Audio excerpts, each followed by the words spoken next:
Welcome to Mysterious Universe, Season 34, Episode 14. Coming up on the show, we've got the Makara and the Naga King, Insanity in the Mist, and the Redemption of the Rainmakers. I'm your host, Benjamin Grundy. Joining me is Aaron Wright. I'm sorry. Do we have any antihistamines? What's wrong with your face? Why is it all scrunched up and red? The second! Yeah, I like watching the clips of us doing this show, and every 3 seconds I'm like scratching my face or rubbing my nose. What the hell is going on in this place? What a great way to start the show. When was the last time you vacuumed? I vacuumed the other day. Yeah, the other day a year ago. Air conditioning. Oh, there's freaking The spider other day webs up there. in 2024, you vacuumed. I swear, I have to go into your office and just pick up all these little bits of paper that are on the floor that have been there for 7 months. That is absolute BS. Aaron will shred a document and all of it will just sprinkle on the floor. You can come back 7 weeks later, it'll still be there. And he's like, why is it so dusty in here? Why am I getting allergies in my room? It's because you're living in filth. The whole office is filth. Can I just burn it down? That's my plan. I just want to burn this entire office down, walk away from Mysterious Universe. 2 months. You just got to make it 2 months. 2 months. We'll let the new hosts burn it down. Okay, that works. We've found new hosts. We have. We're not going to give details yet. Announcement coming soon. Yes. Thank you to everyone who applied, by the way. And I'm going to send out some emails to those who made the shortlist, which I haven't done yet. Thank you for forcing that now. Oh, I do apologize. But we do have a selection, and it's 2 Americans. We ended up going with a guy in Texas and California, 2 friends who know each other, experienced podcasters. And really, we went with people who had, I guess, the most knowledge and love for the topics. Yeah. Well, it wasn't even about that because we got some really excellent candidates. I was really quite surprised, to be honest. It took a while. Well, it took a while, but we got really, really great candidates. But the problem was a lot of them were by themselves, so that made things a little bit more difficult. And then trying to work out who we could pair up, it wasn't really going to necessarily work. And then it came down to some people that the thing is, these guys, they know Mysterious Universe. They've been with us for a long time. They know our understandings, our concepts, the themes that we do.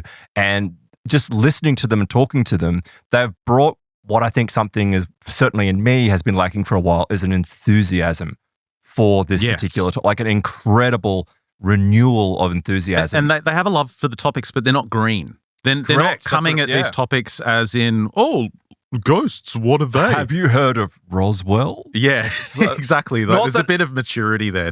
Not that other candidates were like that. I mean, we really did have exceptional people, and it made it quite difficult to decide, who we're going to go with. But not only that, these guys, they've worked together for a long time, so that dynamic is there as well. So yeah, we're pretty excited for what's coming. Yeah, so if this is news to you, Aaron and I are retiring from the show in December this year. Hopefully we can get the new guys in December and just have this seamless transition. And then Aaron and I are working on a new show.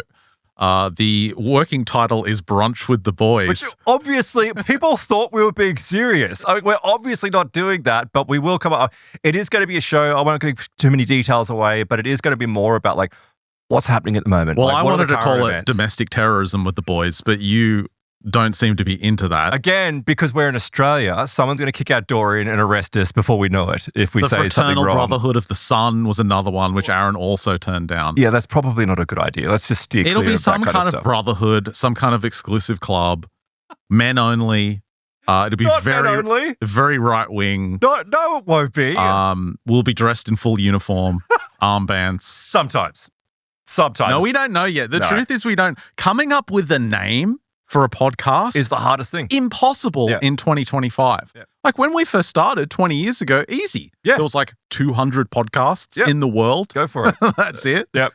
But there was no names. Now you can't, you list anything, you search for any name, there's gone 10 of them already in the directories. It's not just that though. When we started, it's like there wasn't even any social media. I think Facebook was just starting. So it's like if you come up with a name, you're like, hey, cool, we've actually got a name that's not a podcast, but then it's like, it's a TikTok channel or it's Instagram. It's just like, it's all right, we'll come up with something. It doesn't matter. But actually the important thing to say is we're not going anywhere. We're not retiring from podcasting. All new show coming. We're really excited about it. And we also... That's what news to me. There's going to be a big change because we're changing studios and we're also not sure... who of us is going to be in the country and who of us is going to remain? Well, I'm thinking of certainly leaving the coast. And I'm trying to work out what I do because it is a big deal to go. There's not many places that I can necessarily go. So I do have access to a couple of places. So I may be going there. But we'll see. Bunker in New Zealand? No, I wouldn't go to New Zealand. They're even worse with their laws. Like it's just, but I am thinking about going. I'm definitely leaving the coast, so I might be going back to Sydney. We'll just see what happens.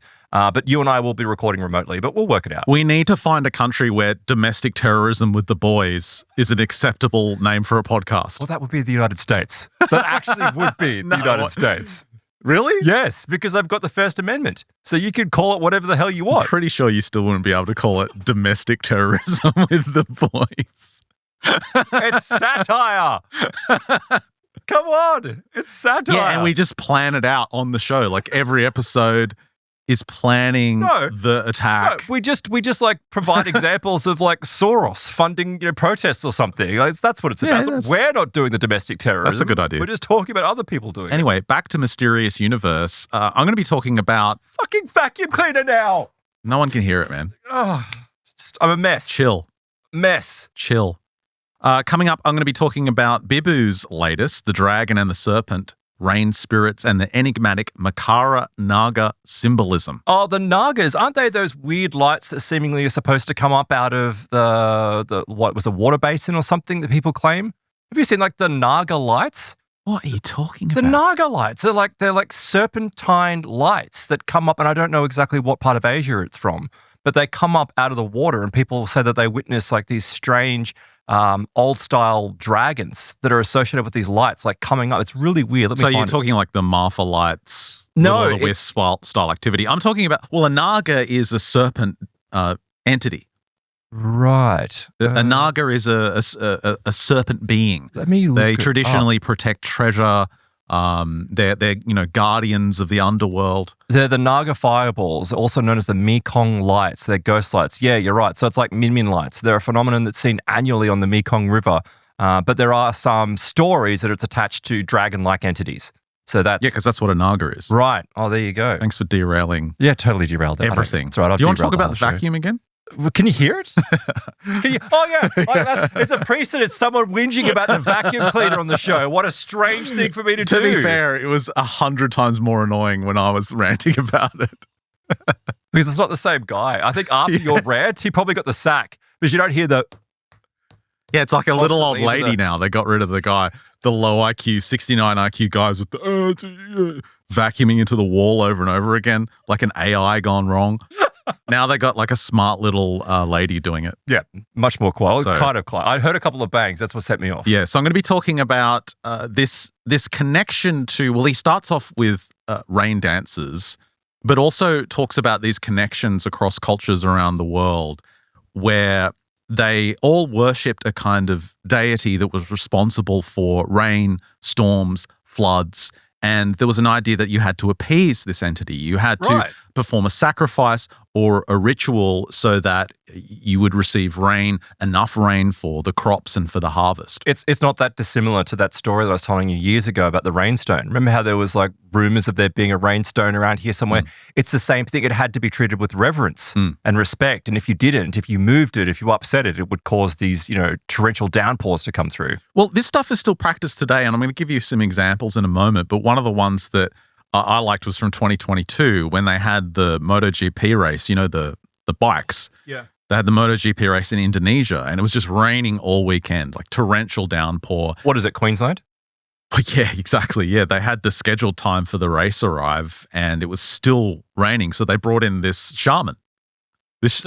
Forgive my ignorance with MotoGP. Are you still allowed to race when it's raining, or you can't? You can race when there's a little bit of water, but when there's too much water on the track, it's too dangerous to race. So they had to stop the race, and it was delayed. So they bring this lady out, and she starts doing the reversal of a rain dance. It's a rain stopping ceremony. Is it a prayer bell and some? Yeah, she was going up and down the track, and by the end of it, there she was finishing her ritual, and it had stopped raining. That's awesome. And see the offering she's got there? Yeah. It's like she's got fruits and what is that, flowers or something? Yeah, and, she became an incense. Really popular, and they turned her into a meme. So now she's Ra the rain shaman. But this is still practiced today, and Bibu ties this all together with some intriguing links across cultures as to what the Nagas are and why so many cultures connect the bringing of rain and storm and floods, connections to the harvest, why they all attribute it to the serpent. And we'll extend this to Quetzalcoatl and the civilization bringing serpent gods as well. It's really fascinating. I can't wait to talk about it. All right, I'm looking forward to getting into it. After our discussion last week, actually, about the remote viewing and that river of time, I received a DM from someone I've been chatting with on and off over the years. More often, she contacts me, thanks, Llewellyn, her name's Llewellyn, and she contacts me to correct me about my pronunciations of British place names. So she seems to be but that's not the issue, so I'm not giving her a hard time about that. But she's told me a couple of strange stories over the years, and you take everything with a grain of salt, especially when you just get, a singular name contacting you. But she said after the experience, or after we had our kind of in-depth discussion about the nature of reality and time, and we're describing that river, she's like, I've seen it. She's seen the river. She's like, I have seen that river. Was she the one you were describing who saw the pebbles? No. She's like, I've hadn't spoken to her about anything like that at all. She just, because she heard the show, and she's like, I've seen it. It's in the Cotswolds. I'm like, what? It's a real physical place just down the road to the left. Yeah. And I was like, what the hell? So, yeah, I asked if I can retell this story. So, yes, I've been given permission to do so. So, I've tied it in, actually, with a couple of other experiences that suggest that, well, maybe there is a little something more to this than just simply a story. So, we'll go into that later on at the end of the show. Yeah, awesome. Okay, well, let's get into Bibu. Bibu Dev Misra, of course, one of the writers on our site, and one of my favorites. He always does these incredible... He's really good. Well, he does these deep dives into ancient history, and he comes at it often from ancient Indian history, but he ties in all these connections. So obviously in our past, like I said, cultures all around the world, they looked at nature as something sentient. Yeah, of course, like animism. Exactly. Nature wasn't mechanistic. The forces of nature were controlled by spirits, by deities. And you needed to acknowledge these entities, you needed to give them penance, sacrifice, whatever, so appease them so that you would receive benevolent forces from them. And the most prevalent was the rain-giving spirits, because obviously without rainfall, you don't get fed. Your crops don't grow. So now the modern mind believes this is superstition. We look at this as old-fashioned thinking. This is something backwards, and we don't partake in it in any way today. But if you look at some cultures, like I just gave the example from the MotoGP Indonesian shaman, some people around the world still believe in this, they still practice it. And this is where... Evidently it works. Yeah, this is where Bibu gets us into this research he's been doing. He looks at a Kenyan academic. His name's Makara Naga, and he wrote this paper, it was a few years ago now, but it was entitled Rainmaking Rituals, Song and Dance for Climate Change in the Making of Livelihoods in Africa. And I looked at his other publications, and it's all just like, where's my screen cap? It's all just like breaking the barrier of feminism and indigenous cultural resources for Marxist this and Marxist that, or gender this and gender that. Yeah. So it's pretty clear what his ideology is, but he was talking about research into well-documented cases of rainmaking in Kenya and other places in Africa. This was published in the Journal of Modern Anthropology, and he's a research fellow at the Department of Anthropology at Moi University in Kenya. But what was interesting and why Bibu brought this up is because the cases that he cites, and it's going back 100 years in Africa, not just from things that this guy's seen, but other respected anthropologists as well. You mean like contemporary, like historical reports from the British and that kind of stuff? Yeah. They've seen the efficacy of these ritual rain dances. Well, this is something that became quite prominent with the European settlers, here in Australia with the Aboriginal people. They noticed that the Aboriginal people had, certain modalities in dealing with weather, and for whatever reason it worked. It was the same with the Native American people of America. Yeah. Like I can't remember the name of which tribe it was, but we covered it on the show where they literally did some type of dance, but it had to be on a particular platform, and it had to be done a particular way at a particular time, and it did bring the rains. So it's like there is some like a wide world, cultural understanding that certain practices can manipulate the weather. And we'll look at the similarities. So one of the first ones he mentions is the Kikuyu people of central Kenya. And there's one of these reports cited. One of the earliest anthropological accounts is from Kenyatta, the first president of post-colonial Kenya. He recounts in vivid details how the Kikuyu community approached their ancestors in prayer, ritual, and sacrifice, beseeching them to intercede with God during times of prolonged drought and failure of rains in due season. So it was like something you did as an emergency. Right, So, of course, yeah. Hasn't rained in a while, better get the shaman out. During such periods, a team considered pure in heart, mind, and body, who were free from worldly sins, was assembled to offer the sacrifice. Kenyatta acknowledges that rain followed every rain ceremony. And so it's interesting. I read that line of people pure of heart were needed for the sacrifice. I just had to read that and stop and go, well, who's pure of heart? Children. That's children, right? But they're not the sacrifice, Well, are I they? didn't know. I'm like, did Bibu just gloss over this? Were they just sacrificing kids to get some rain? So I looked into some more context of this. So this is Kenyatta, again, the former PM, first PM after they got independence. He wrote a book called Facing Mount Kenya, The Tribal Life of the Kikuyu, that tribe. It was banned in Ireland for some reason. I don't know why. It's like if you go to the Wikipedia, it's all celebrated. Then right at the end, it's like, this book was banned in Ireland. I wonder why. I don't know. So it goes through what you have to do, and it's got a big list. And yes, you need a boy and a girl under 8 years old who symbolize innocence. And basically they have to prepare. The elders abstain from sexual intercourse for 6 nights before, sleep separately. And that's easy if you have kids. Like, and they actually grab a lamb. So it's a lamb that's sacrificed. And during the sacrifice, the children have to hold it. And it's a sacrifice. That's unfair on the kids, though. It's a sacrifice that's done on a sacred tree. And the funny thing about this description and this guy's report, he actually says in the source of the book, if it doesn't work, you try the ritual again until it works. So what, you just got like lambs on a dispenser ready to go? So it's like, yeah, he says it works. You just get every time? It works every time. But is that like the 7th time you've tried it? It works every time? Yeah, see, this is a little bit different to some of the other stories. And of course, I mean, they're anecdotal or they're European observers.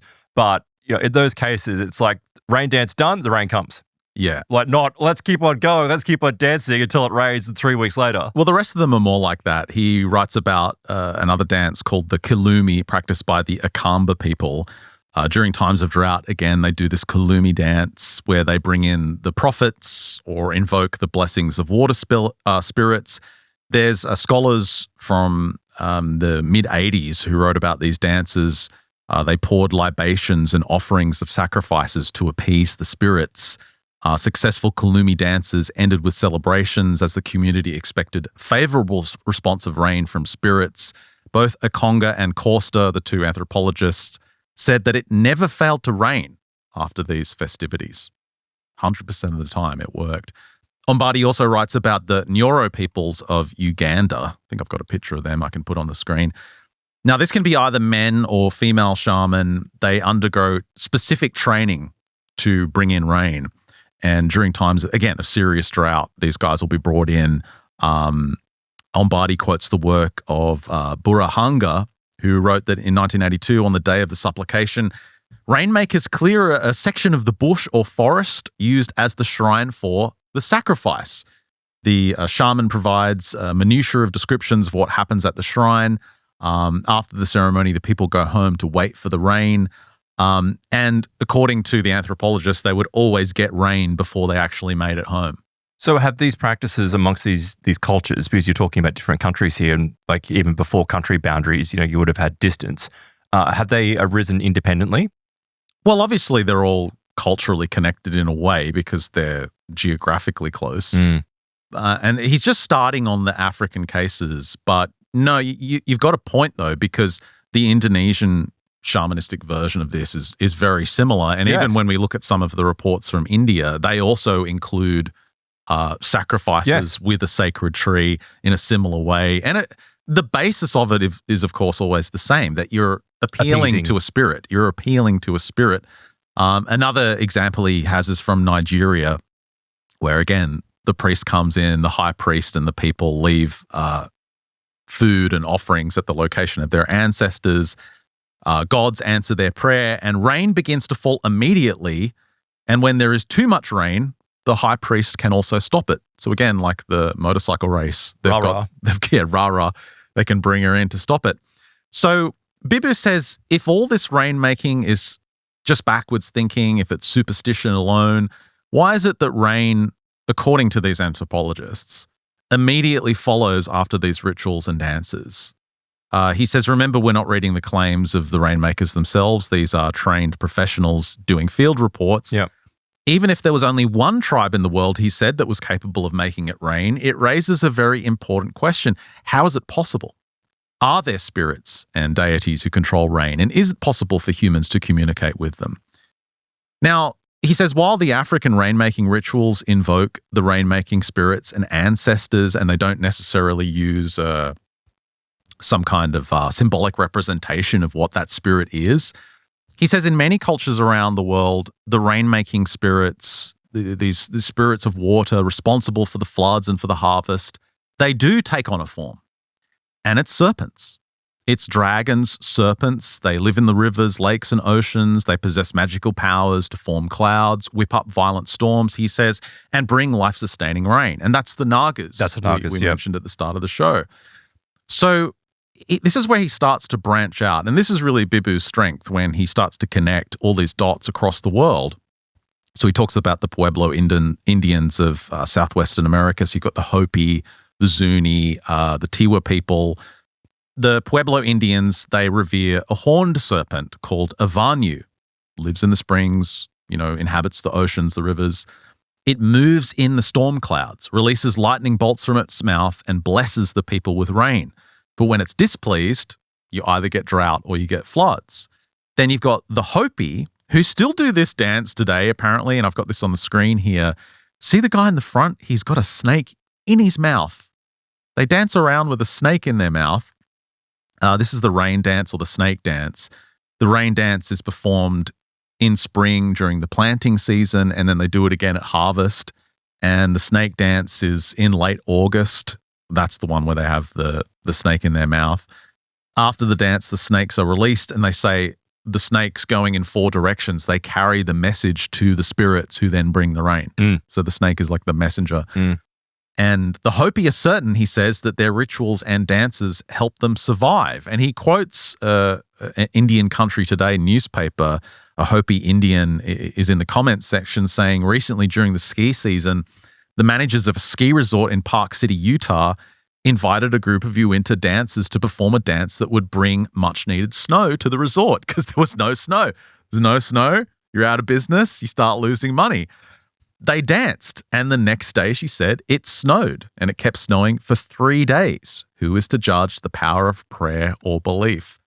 And I love that when money gets involved, all the kind of, materialist thinking we have goes out the window. And it's like, okay, if it works, we'll try whatever. We got to get the rain shaman in.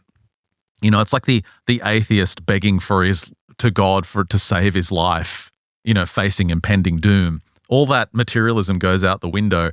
And then you get to Mesoamerica, so you've got the feathered serpent. So we know about Quetzalcoatl with the Aztecs, and you have the Mayans with Kukulkan, essentially the same deity. And of course, you have the pyramid temples that are built that contain the iconography and the depictions of the feathered serpent. So he points out there's a stairway at the Pyramid of Kukulkan in Chichen Itza, where the stairway to the top of the pyramid is flanked by the serpents on either side of the stairs, and they terminate in open-mouthed serpent heads at the base, and I've got an image of that. Yeah, that classic imagery. There. So it's like the Nagas you were mentioning from India. They're the protectors of the sacred sites. Same with the feathered serpent. He's a protector of the sacred site. Well, this goes to my point before when I was asking about these particular tribes across Africa. And even though geographically, they are closer, I was wondering if it did arise independently, because clearly you've got what we can see as independent cultures that are geographically dispersed, still worshipping the same sort of entity. Yeah, and it's in those overlaps that it starts to get really interesting and leads to deeper questions. So again, Quetzalcoatl, as we know, he was the bringer of civilization. Yes. That bestowed the gifts of knowledge and craft and agriculture and architecture and writing and everything that would create a civilization, but also the god of wind and rain. He was the bringer of rain clouds, the representation of the celestial water and its associated winds, even the texts that were translated by the Spanish, like their old codexes. They say Quetzalcoatl, he was the wind, the guide, and the road sweeper in the rain gods. Now, that's an important thing to remember when we get closer to where this is going. The road sweeper of the rain gods, the master of water of those who brought rain. And so what does this all mean? What's it pointing to? Why was Quetzalcoatl called the road sweeper of the rain gods? What role could a serpent possibly have in causing rainfall? And it's a great question. Like, why not a fish god? You know, why not a wave or some kind of, like, there's got to be a better representation of water than a serpent. Why is a serpent related with water? That's a good question. Is it just the undulating movement or something? Well, let's look at a couple more examples. So another obvious one. The rainbow serpent. We know this one in Australia. The rainbow serpent is the protector of water bodies and the provider of life-giving rain. Well, that's because he created them, didn't he? Isn't that this part of the story, that when he moved across the lands that he created the rivers and the valleys?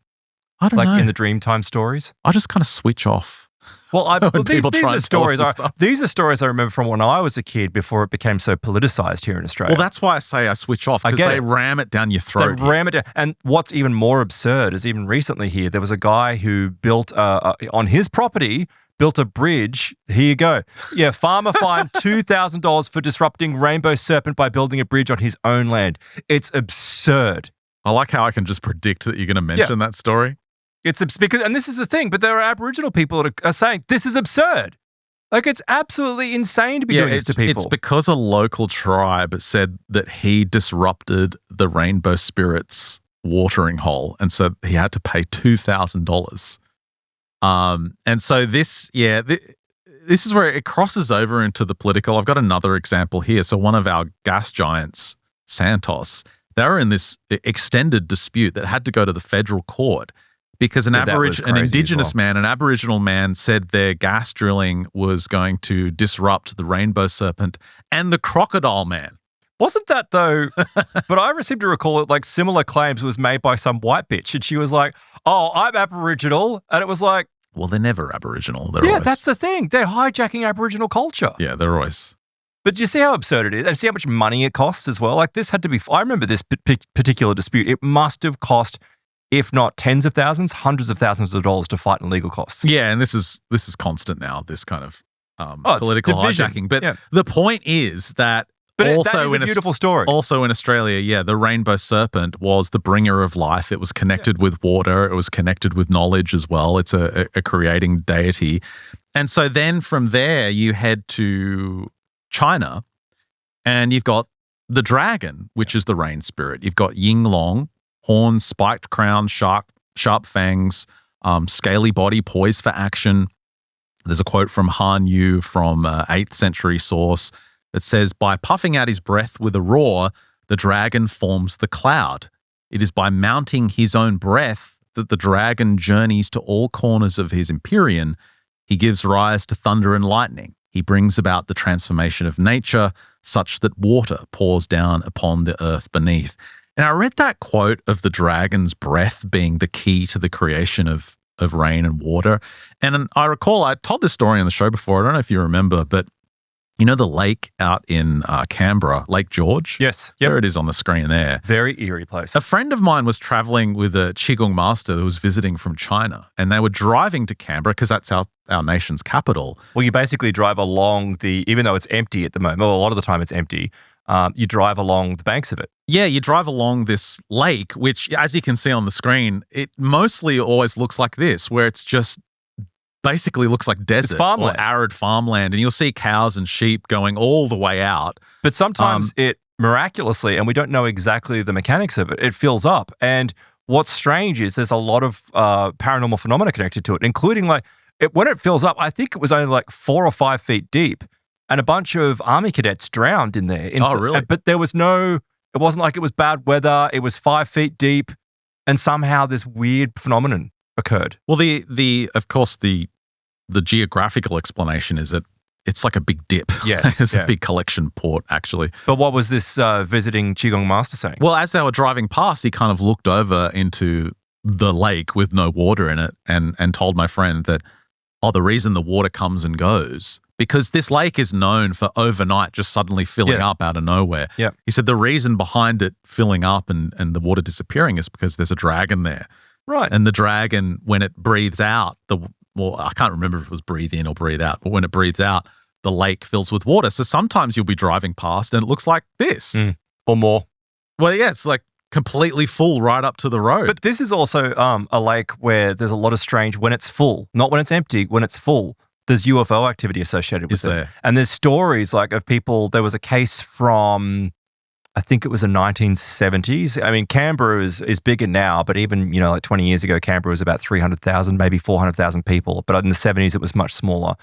And it's also kind of rural. It's it's in further. And we did a story actually on the weird geomancy of Canberra. But this particular story was that these women were driving along that actual bank, because that's where the highway runs or where the road must have run. I think the highway's been upgraded since. But as they're driving along, some weird UFO popped up out of the water, which again, it's 4 or 5 feet deep. If that, this UFO popped up out of the water and locked some type of tractor beam onto their car and started dragging them towards the water.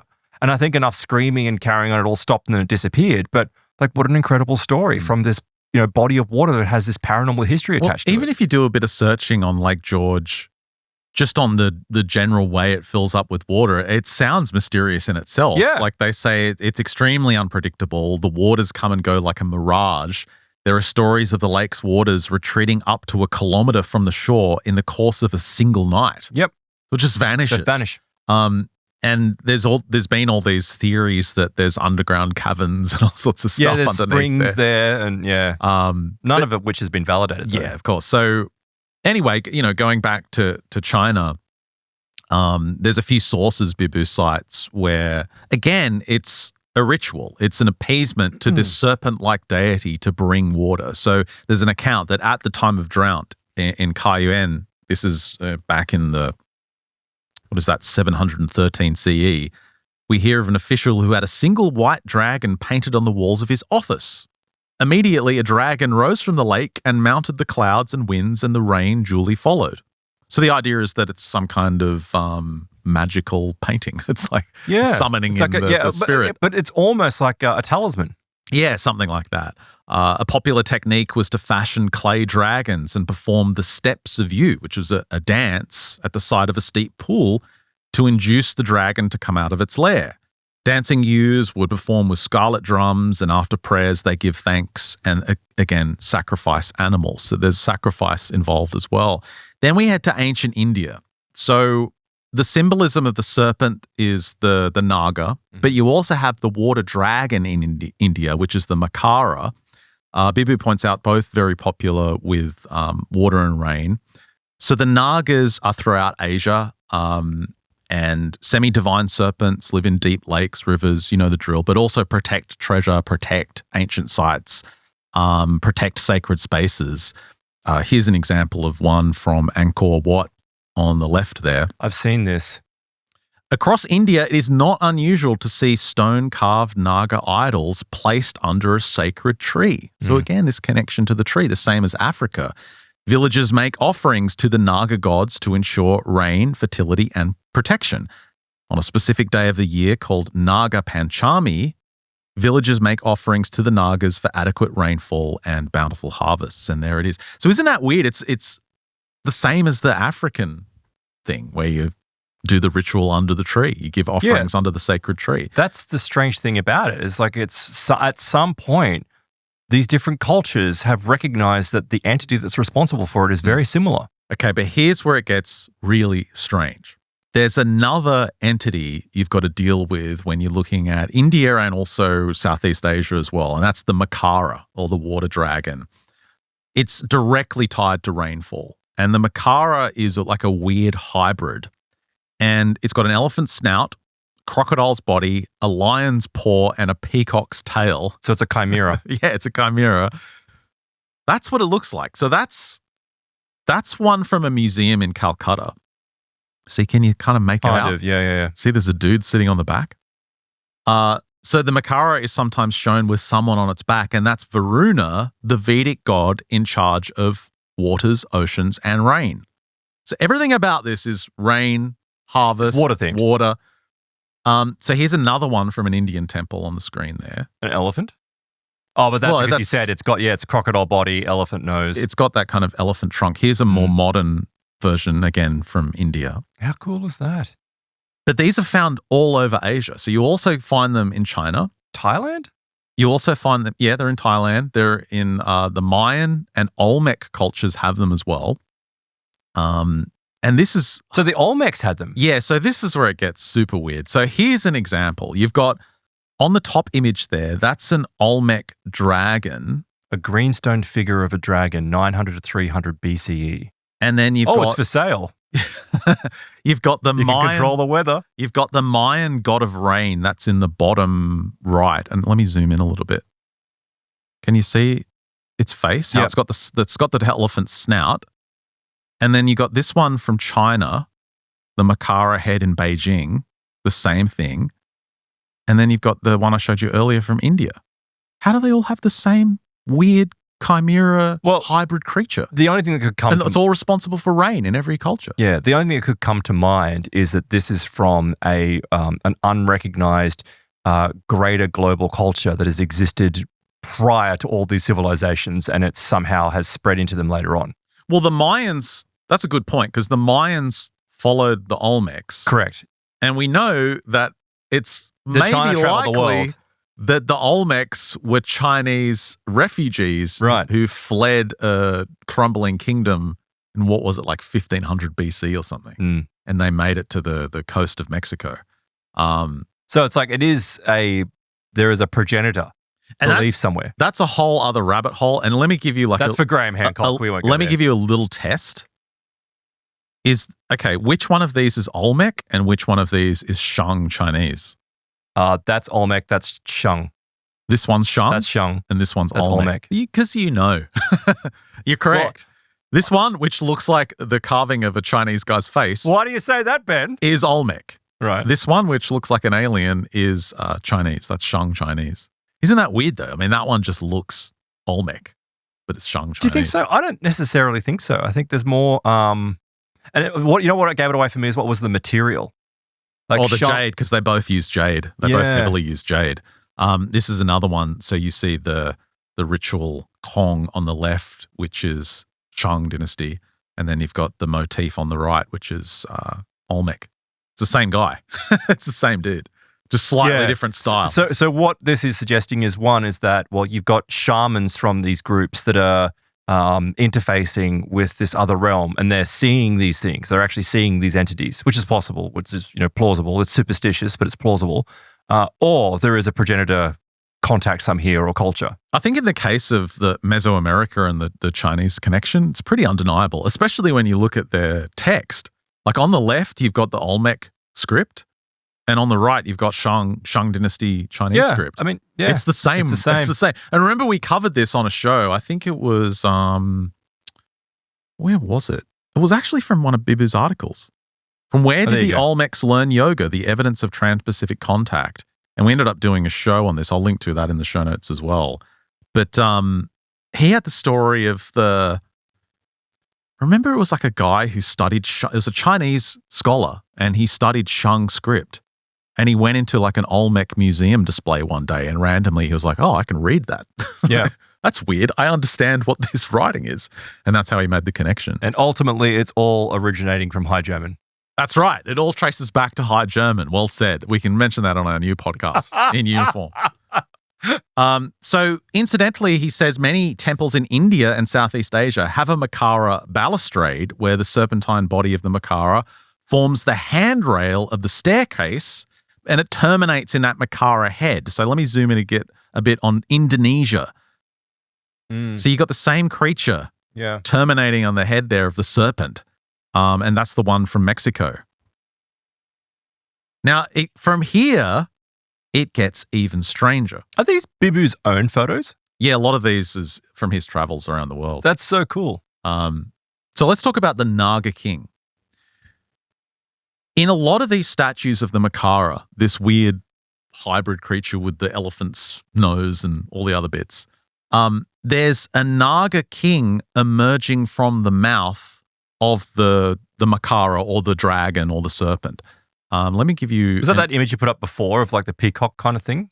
Well, this is an example here. So we can see the Makara creature, see his head, and see how coming out of his mouth, there's this like little monkey dude. See this guy coming out of his mouth? Where? Oh, I see. Right. Yeah, it's right in front of me. Wow. So... Yeah, that's amazing. In some sculptures of India and Southeast Asia, the Serpent King, the Naga Raja, is shown emerging from the mouth of the Makara, of this serpent dragon. He's depicted in the form of a lion-faced animal wearing a many-hooded serpent crown. So the one I'm showing you on the screen right here is from Cambodia. So in those balustrades flanking the stairways of temples in Southeast Asia, it's the same as Mesoamerica. You will often see this this serpent coming out of the Makara. I've been here. So this one's Thailand. I've been here. That's why seen you this. asked, Yeah, right? yeah. Do you know where this is in Thailand? Yeah, I didn't write it down. There is Anyway, yeah, it's somewhere where a ship pulls up because I went in on a ship. Okay. So it's not far from a ship. So this is, I wish I was showing my cursor because I can't really show you, but you can see the Makara on the back there, that kind of mauve-looking creature, and the Naga King is coming out of his mouth. See all the serpents coming out of the mouth? What is going on? It may not be the same location because the one I went with had like a big Buddha lounging inside, but there was something very similar to this hanging around outside. But, okay, so this is in Thailand. Yeah. And we've seen it in Cambodia, but that's all Southeast Asia. But the weird thing is, like, you go to Mexico, it's coming out of the thing's head in Mexico as well. Like, see the jaws of the creature there? And there's the little dude's head coming out of it. It's the same thing. This is in Labna in the Yucatan Peninsula of Mexico. Archaeologists have found the carving attached to the roof of one of the buildings. And the Mesoamerican archaeologists, he says, have no clue what this represents. Absolutely no idea. So there's no, like, I guess because there's not really any, there wouldn't be written text or anything left, would there? It's only coming from carvings. Because everyone's so specialized, you don't have too many people making these cross-cultural connections. Because remember all this trans-Pacific contact and these ancient people influencing each other to this massive degree isn't something that's really acknowledged in, you would say, I guess, mainstream archaeology. Nor do they want to acknowledge it by the sounds of it. Well, exactly, because then it puts a question on the true origins of the cultural things that they prize so highly. And so, but this is a clear example of this symbology being shared, or maybe, like you mentioned, some dominant ancient, super ancient civilization that influenced the entire world, existed in the past but has now been lost. Well, I don't want to say Atlantis, but something like that, like a civilization that has been lost. Something like that idea. And Bibu notes that this is obvious. There is obviously massive trans-Pacific contact. There's exchange of ideas, cultural ideas. But what does it all mean? Well, he says what is even more critical to determine is, what do these complex symbols and beliefs about the dragon and serpent spirits actually refer to?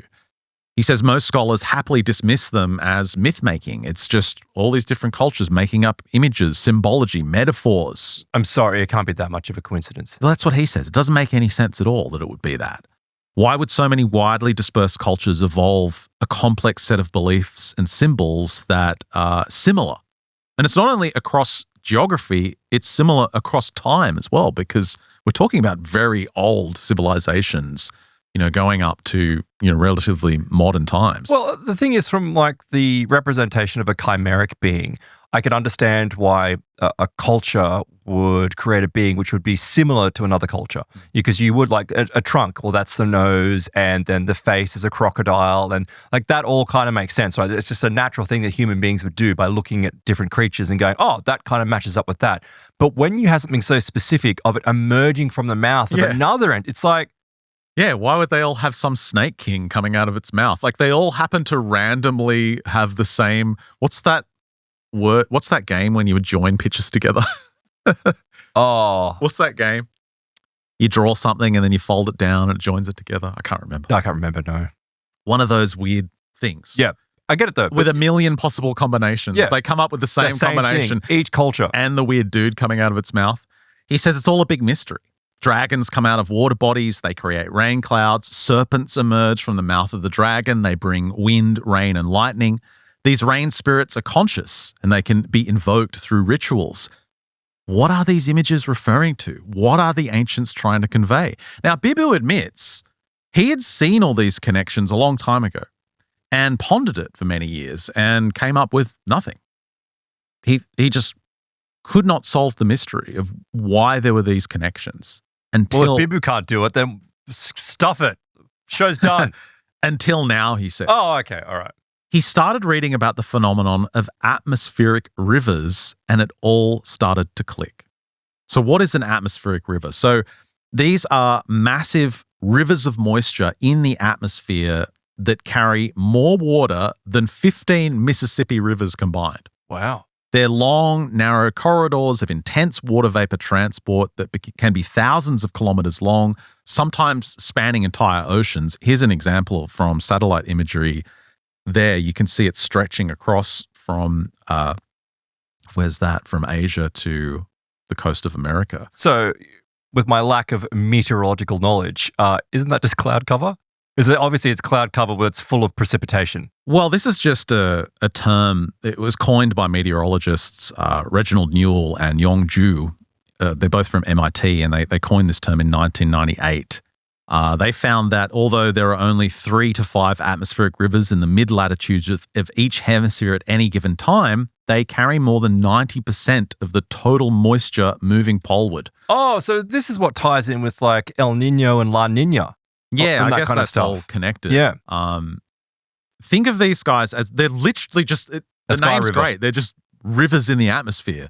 And since they carry so much water vapor, once they cross land, they can trigger torrential rainfall, dangerous mudslides, heavy snow, floods as well. Now, if you're in a region that doesn't have any of these atmospheric rivers, what do you get? Arid, desert-like landscapes. You get the opposite. You get droughts. I found a video from Michigan Engineering today on YouTube, and I hope I can play a clip without getting banned. But let's who cares? Let's Play it roll anyway. the dice. Let's take a listen. Atmospheric rivers are global-scale moisture transport systems that drive the majority of moisture redistribution from the tropics to higher latitudes. These systems of transport are highly important in connection with the replenishment of water resources in many areas around the world. However, they are also influenced by climate change.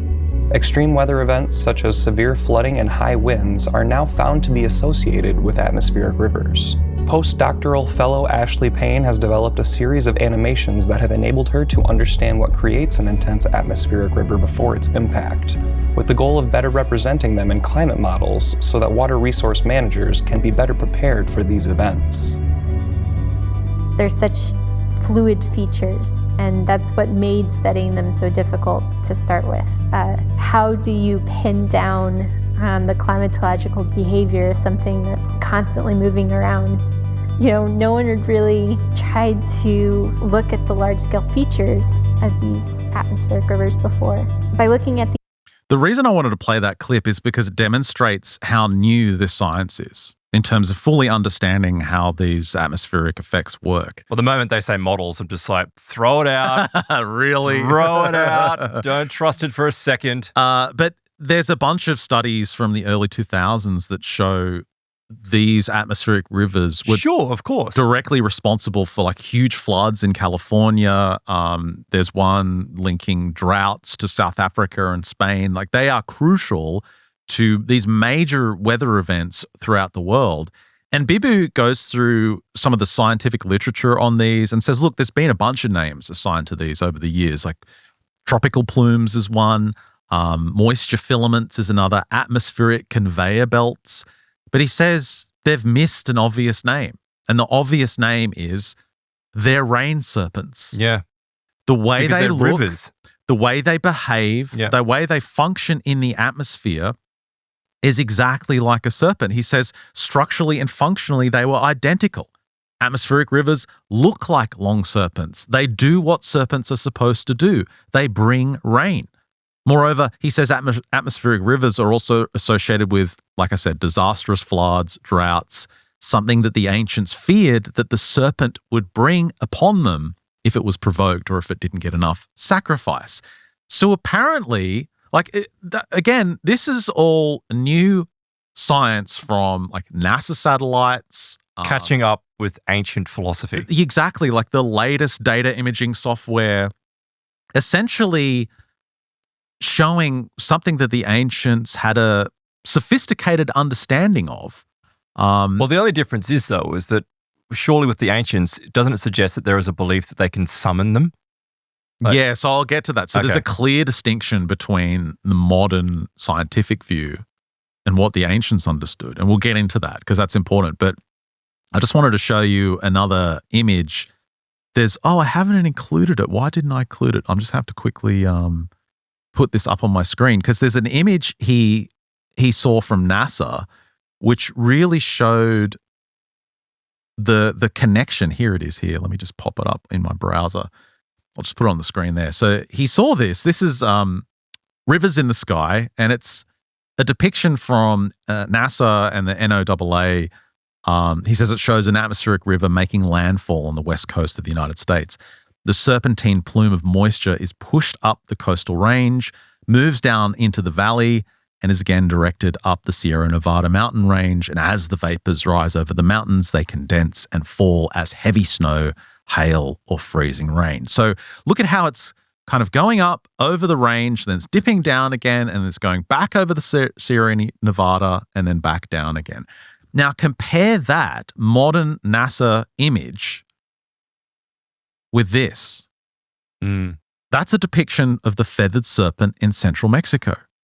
What's it doing? Well, it's dipping down and then going back up. It's coming up. And then spewing out. It's going over the mountain range. It's dipping up, going over the next mountain range, and then it's spewing out the rain out of its mouth.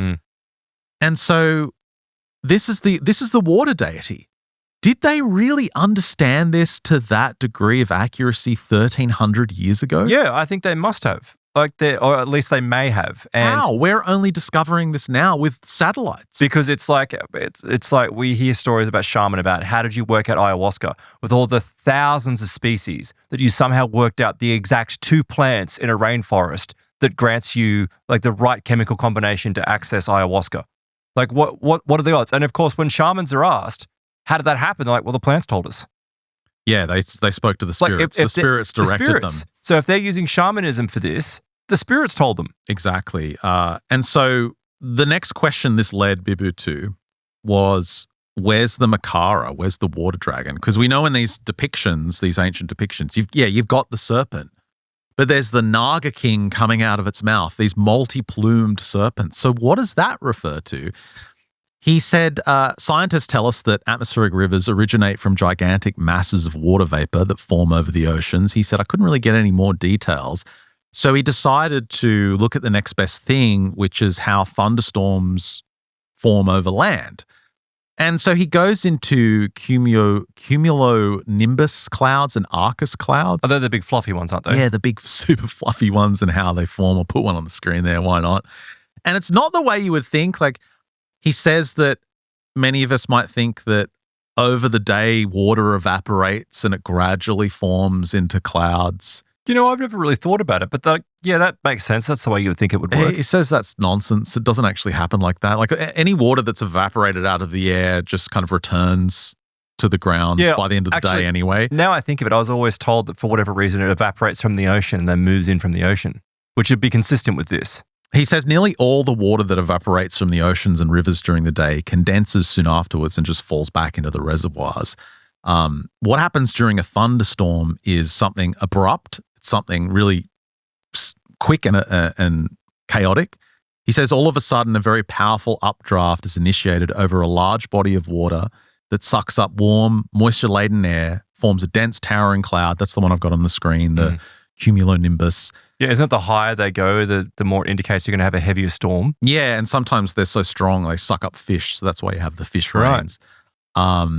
And within a span of just 5 to 45 minutes, one of these clouds is this towering monster, like several kilometers across, 69,000 feet in height.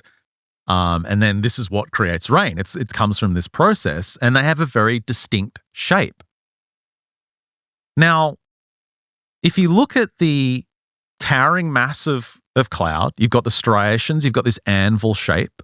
The top looks very similar to the striated tail of a water dragon. You can see the water falling in that one too. So compare the kind of top and the sides of that to something like this carving here. Yeah, it looks the same, doesn't it? There's like a plumage. It's almost like they're depicting clouds. That's what Bibu's thinking anyway. What do you think? I agree. Like you compare this carving to these depictions. Look, it's easy enough to kind of look at things and go, oh, well, I can see a similarity. But with the research he's presented, it's very plausible. He says another intriguing phenomenon happens as one of those cumulonimbus clouds begins to move. At the leading edge of one of these clouds is a gust front. It's like a wedge-shaped cloud at the front. I think I've got a diagram of it. See down the bottom, you've got a shelf cloud. It's like down in the bottom right, it says shelf cloud. That's the direction. Well, that's kind of at the front, but it's going in the other direction. They call that the Arcus cloud, the shelf cloud. It's always at the front of the storm. It's like the warning of the storm. And it emerges from the base of the cumulonimbus cloud and remains connected.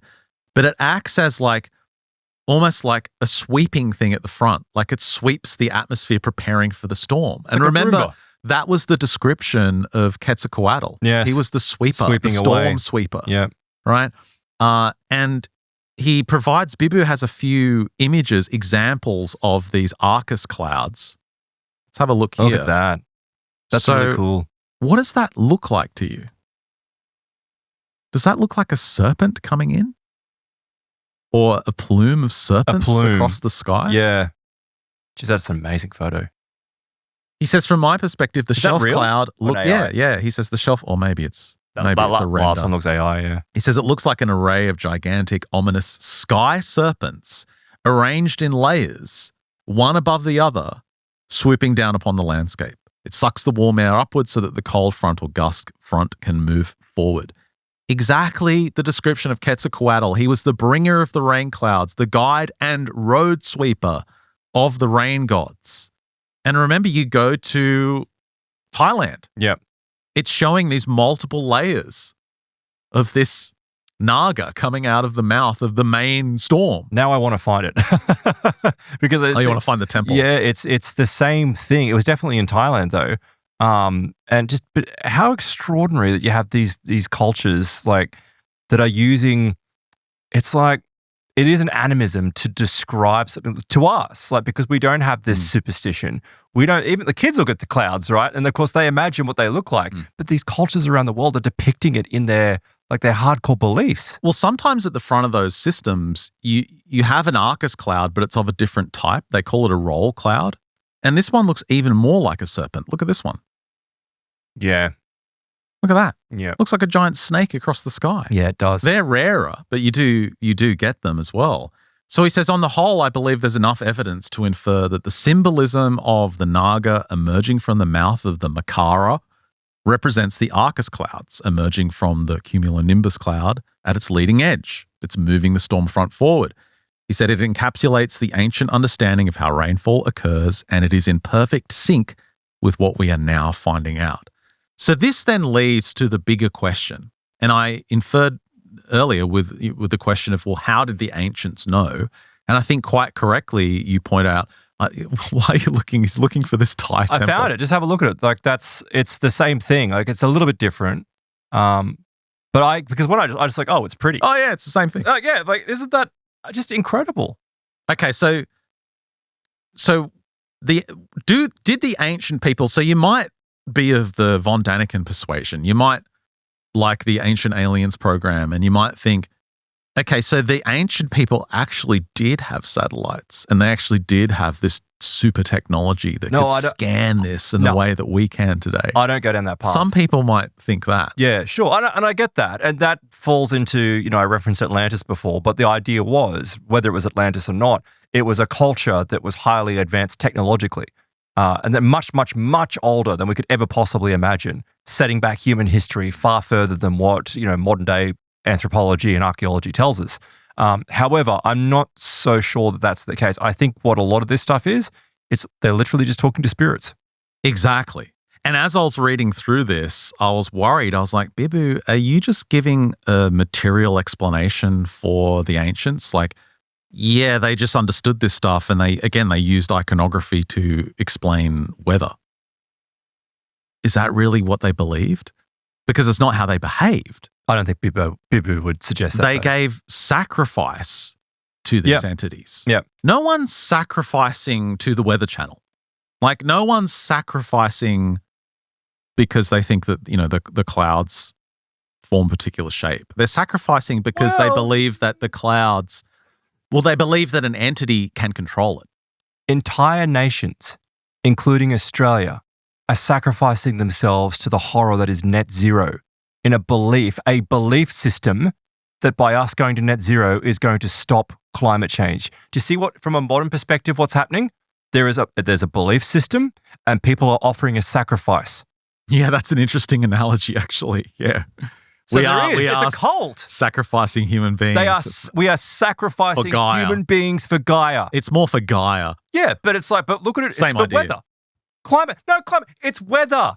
And it changes. And there's a whole heap of other factors that come in. I won't go there today. But it's like, you see what happens? It's like it's become a belief system. So to say that there's an ancient culture that is sacrificing, I see where you're going, right? Like, it's still, I think they're talking to spirits, but there is a plausibility that it's like, if you have enough belief, you sacrifice something to the Weather Channel. Well, the reason I wanted to bring the discussion in that direction is because, when you see something like this, yes, it shows an understanding of the way, the mechanism behind the way the weather functions on our planet. And it's an incredible understanding because it requires such a zoomed out view of the Earth.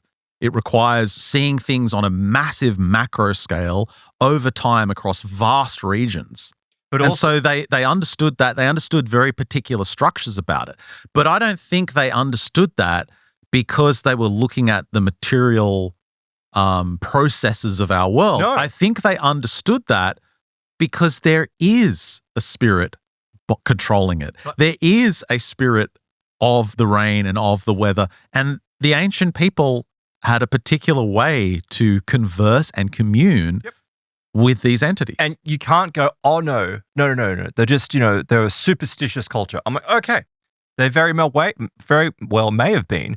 But if they're a superstitious culture, why don't you have this culture in this part of the world going, oh, it's a gorilla being that pulls up clumps of dirt and throws it into the sky. But no. And then you've got this other culture going, oh, it's a bunch of rhesus monkeys that mate in this certain way. Yeah. It's like, no. All these distinct cultures are describing the same imagery down to the chimeric makeup of what it is, and then how it's so consistent with even though it's like an animism of an actual, system that we recognize scientifically, but it's like they got that. So you can't just be like, no, they're superstitious. They were superstitious, but superstitious enough that they appear to have been talking to accurate sources. I don't even think they necessarily understand the mechanisms that we do today, because it's more that they observe the spirit. They have a communication, a sort of understanding of the spirit world that we don't have. But not just that, you throw in the sacrifice. Well, I'll mention more on that in a moment. But there's a particular part of this. Bibu adds another thing to consider. He says these cumulonimbus clouds, they're known to generate powerful asymmetric electromagnetic fields. Sure. He says this makes it very likely that even the Arcus clouds and the atmospheric rivers are structured by powerful electromagnetic fields. Well, why is this important? He says a number of consciousness studies indicate that electromagnetic fields are related to consciousness, since both the human brain and the heart are powerful generators of EM fields. And he references a paper that was published by Rupert Sheldrake. It's called Is the Sun Conscious? Remember this one? I do recall this, yeah. It cited the work of many authors. There was John Joe McFadden, who believes that the brain's EM field is, in fact, the physical substrate of consciousness. And conscious volition results from the influence of the brain's EM field on neurons that initiate motor actions. So it's almost like one way you could look at it is the materialist representation of the literal mind of the spirit is what is displayed as our weather. Yes. So the spirit wants to go this way and do this and do that. Well, we see it in our skies as an atmospheric river, as this electromagnetic field. It's literally a reflection of the spirit's mind. So by communing directly with the spirit, that's how the ancients understood the mechanisms. We just look at the mechanisms. We don't look at what's behind it. Now, we have this intricate understanding of the fine details of the mechanism. But this is the issue. But we're missing what's the mind that's behind the mechanism. Yep. And because we're so enthralled by materialism that we're actually blinded to anything that could be outside of that very narrow framework. It's like looking at the electromagnetic spectrum. It's like visible light exists in a very, very small part of that, and that's everything that we see. But the reality is it's much, much, much wider. And there's so much more to it that we just simply can't physically. We can measure it with our instruments, right? But those instruments have been created by our thinking, like the way that the structure of our thinking. We can't penetrate the other world. Correct. Whereas these cultures, for whatever reason, the direction that they went in, maybe because the difference was a lack of technology, it allowed them to be able to access this spiritual realm. Well, it seems like just a different technology. Perhaps, but maybe it's maybe it's spiritual technology in itself. Like maybe that is the technology.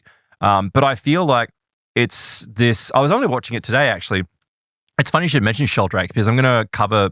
Sheldrake's got a new paper out where he's talking about the end of life experiences and near death experiences of animals, right? Which is like animals, but it's quite fascinating where many of the near death and end of life experiences that we've spoken about on the show, like hospice workers and nurses and those sorts of things, like terminal lucidity and that sort of stuff, it's all happens with animals as well. Really? Like pet owners describing, there was this one woman saying that they had this cat and the cat came in and there was 4 members of the family and the cat spent 15 minutes on each lap of a member of the family, then kind of looked up as if saying goodbye and just wandered out into the wilderness. And then they found it dead. It was like this. And Sheldrake looked into this and he's like, there are case after case after case of this strange effect, but terminal lucidity in dogs that have cancer and they're on their way out. And then right at the final moment before they've been, almost at the point of being unable to walk, they're bouncing about and they're ready to, play and they lick their owners and then they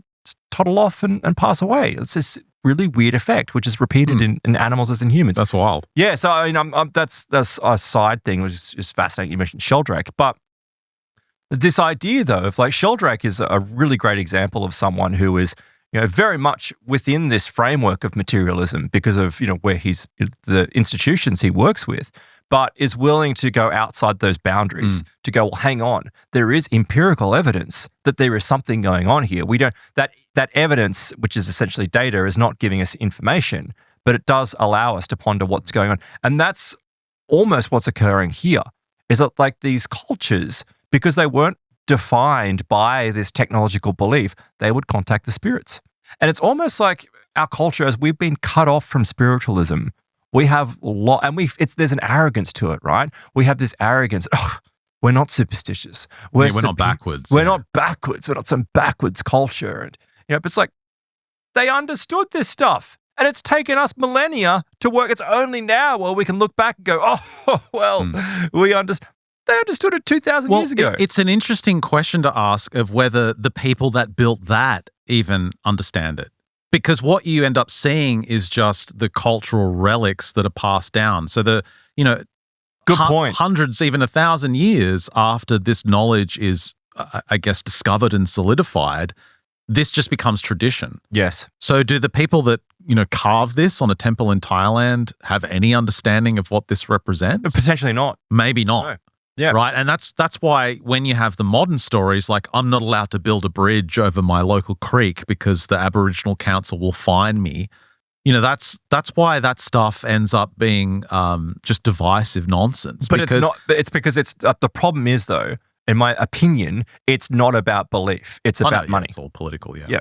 It's all about politics and money. Well, in the end, Bibu was in agreement. He said we could argue that the powerful rain and storm-generating clouds like the cumulonimbus clouds, Arcus clouds, and atmospheric rivers are inhabited by conscious spirits who orchestrate the whole process and provide the requisite energy and intelligence. And he adds at the end, we're kind of at this stage with civilization where we have to let go of the purely materialistic worldview. Don't abandon it completely because, of course not. For example, like we're talking about in Kenya, they're doing studies on rain dances. Kenyans don't have clean water. Yeah. It's like they don't have drinking water for most of the population. That's part of where the arrogance does come through, though, because don't get me wrong, materialism has done wonderful things. Like only recently I've been reading The Dirt on Clean. And it's like this whole idea about how we basically, with sanitation and how we've created, but what it's taken us to get here, right? So we can look back and go, well, now we don't sacrifice a goat to, get our crops to grow. Like we understand that fertilizers work and that kind of stuff. Yeah, it's had its benefits, but the point I'm trying to make is that if we go too far with it and get so caught up in that arrogance and in that belief, materialism in itself becomes a belief, we cut ourselves off from other possibilities. Yeah, I think you're right. Bibu's saying that there's an opportunity to recognize there are other dimensions of existence. There are intelligences that are behind how our world works. When it comes to climate change, for an example, like one of the arguments that's put forward by alternative researchers is that it's to do with the electromagnetic. It's funny that you should again mention is the sun conscious. It's the electromagnetic effects of the sun. And it's on certain cycles, and those cycles are much longer than we have scientifically recognized. And that's what influences our weather systems and our climate patterns. And it's like, well, if we understand that there is some consciousness or there is some, it's not doing appeasing, but if we could understand it from a more, I guess, perhaps a cult perspective, a spiritual perspective, could we reverse some of these uncomfortable climate events that are taking place? Or could we prevent them from happening in the first place? But we would never do that because that's not scientific. That's not within the paradigm of what our funding allows us to investigate. I think a good traditional understanding is that the moral nature and the virtue of a civilization is really, and its people, is really what decides how nature treats them, how nature treats human beings, how these entities treat human beings. It's like the traditional view is that if the population is not virtuous, you get flooded out. It's like the biblical stories. You'll be punished by floods and disasters. It's like the best way to appease the gods is to be righteous, not to be all that debaucherous dancing. Yeah. Not to be the opposite. Not to sacrifice people. Which is what we're doing now. Not to sacrifice human beings. We're sacrificing entire nations to this cult. And that's what's going on. And I think these entities, if they do exist, and suggest from what we've been talking about that they do, we're pissing them off. Well, that brings a whole other perspective when you look at how others have viewed this topic. This is a new book from Eric Nansteel. Do you remember this guy? No, I don't, but remind me. Does the artwork look familiar? Remember the guy with the pyramid cone over his genitals? Oh, I do remember this. Angst in the Shadows. Yes. We covered this weeks ago. That was like pyramid fleshlight. He followed up with a book called The Blood Covenant. So he looks at all these same connections, and it's a very large book, actually. It's like 440 pages. So what, between pyramids and fleshlights? No, he goes through those same connections between cultures of worshipping the gods of nature. So the spirits that control the weather. Oh, ancient sacrifices, cattle mutilations, and alien abductions are not separate mysteries. They are phases of the same contact, one in which human life is harvested as a resource and for genetic stock. So he looks at all those same similarities across cultures, but then starts to question, well, why do all these gods and these ancient deities require blood? Well, that comes back to the thesis I have, that blood is like this life force, and it's not. But when you think about it, blood is a life force, right? But it's not just the fact that it's moving oxygen and gases around your blood and everything else. It's that there's something spiritual to blood, which is why, like only recently I referenced, we have stories of UFOs chasing bloodmobiles. Or blood being used by like certain sacrificial rituals in where was it, in Costa Rica, to summon deities and entities. It's got a forward by Linda Moulton Wow. Oh, there you go. So could be worth looking into. I'll tell you a little bit about it after the break, actually, because I have read a little bit of it. Yeah, okay, let's go into He that. has a completely different view to Bibu. But in the meantime, mysteriousuniverse.org, check out the article. I'll link to it in the show notes. The dragon and serpent rain spirits and the enigmatic Makara Naga symbolism. While you're there, go to listen subscriptions or mysteriousuniverse.org/plus. Sign up to our membership. Prices start from $5 a month, and you can also get our MU Max plan, which gives you access to our entire back catalog, going back nearly 20 years worth of podcasts. And of course, when the new show that Aaron and I goes live, which we're hoping will be January, maybe February. Probably February. I need a break. We'll see. We'll see. A teeny one. I'll try and convince him to come back in January because he just needs like a week off. Oh, yeah, just a week. Yeah, that's fine. And when we do that new show, if you're on Plus, you will get access to Mysterious Universe, obviously, and all the membership there, but you'll also get access to our new show. So if you sign up and retain your membership, you'll be getting 2 podcasts for the price of 1. So we think that's a good deal. You get the new show. Only what was initially. it? Domestic Terrorism with the Boys? It's just, you know what? It's not going to happen because you're going to have your door kicked in by the Queensland Police before you know it. And I'll be like, I told him. I'd be the one that tipped them off, but still. I've got a dead man's drop ready to trigger that basically implicates you in everything. It sets you up as the mastermind behind. I've got it set that our Telegram chats get deleted straight away the moment that happens. All my comments in private chats, it just changes to your name. Yeah, and all the other groups you're associated with, I'm sure that will go down really nicely. mysteriousuniverse.org/plus. Sign up today. Help support your favorite show. That's a wrap for this free edition of the podcast. Thanks for listening. Thanks for watching. If you're on Plus, stick around for the great stuff after the break. For everyone else, we'll catch you next week.